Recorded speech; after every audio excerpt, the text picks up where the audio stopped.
Urine infection হলে বুঝবেন কি করে? ইনফেকশন হলে তো জ্বালা পোড়া, প্রস্রাবের জ্বালা পোড়া হলেই যে ইনফেকশন হয়েছে কিডনিতে অথবা প্রস্রাবের রাস্তা তা কিন্তু নয়। অনেক ক্ষেত্রে জ্বালা পোড়া ইনফেকশন ছাড়াও হতে পারে এবং আমাদের দেশে বেশিরভাগ ক্ষেত্রেই কিন্তু প্রস্রাবের জ্বালা পোড়া নিয়ে যে যুবক যুবতী অথবা বয়স্ক মানুষরা এসে থাকেন আমাদের কাছে, পরীক্ষা করলে দেখা যায় যে তার ইউরিন ইনফেকশন নেই। তার ইউরিন কালচার করে দেখেন, প্রস্রাবের পরীক্ষা করে দেখেন, সেখানে পাস সেল নেই। পাস সেল বা পুঁজ কোষ প্রস্রাবে থাকতে হবে যদি ইনফেকশন হয়।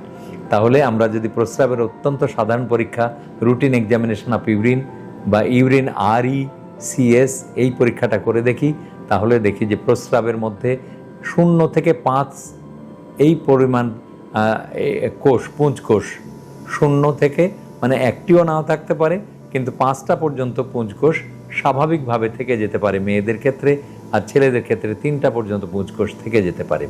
তো এই পর্যন্ত আমি ইনফেকশন বলবো না, কিন্তু 5-এর অতিরিক্ত অথবা পুরুষের ক্ষেত্রে 3-এর অতিরিক্ত পুঁজ কোষ যদি থাকে তখনই কেবলমাত্র আমি ইনফেকশন বলবো, যদি সিমটমস থাকে। যদি সিমটমস থাকে, সিমটমস নাই কেবলমাত্র পুঁজ কোষ আছে, ইনফেকশন নয়। সিমটমস আছে পুঁজ কোষ নেই, সেটাও ইনফেকশন নয়।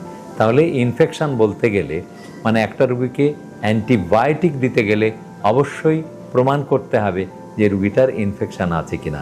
কাজেই তলপেটে জ্বালা পোড়া, পেশাবের রাস্তায় জ্বালা পোড়া, পেশাবের রাস্তার আগে পিছে জ্বালা পোড়া, এগুলি লক্ষ্য করতে হবে যে যখন আপনি পেশাব করছেন তখন জ্বালা পোড়া হচ্ছে নাকি পেশাব করা ছাড়াও জ্বালা পোড়া হচ্ছে। যদি পেশাব করা ছাড়াও জ্বালা পোড়া হয় বুঝতে হবে এটা ইনফেকশন নয়। তবে তলপেটের জ্বালা পোড়া সিস্টাইটিস থেকে হতে পারে।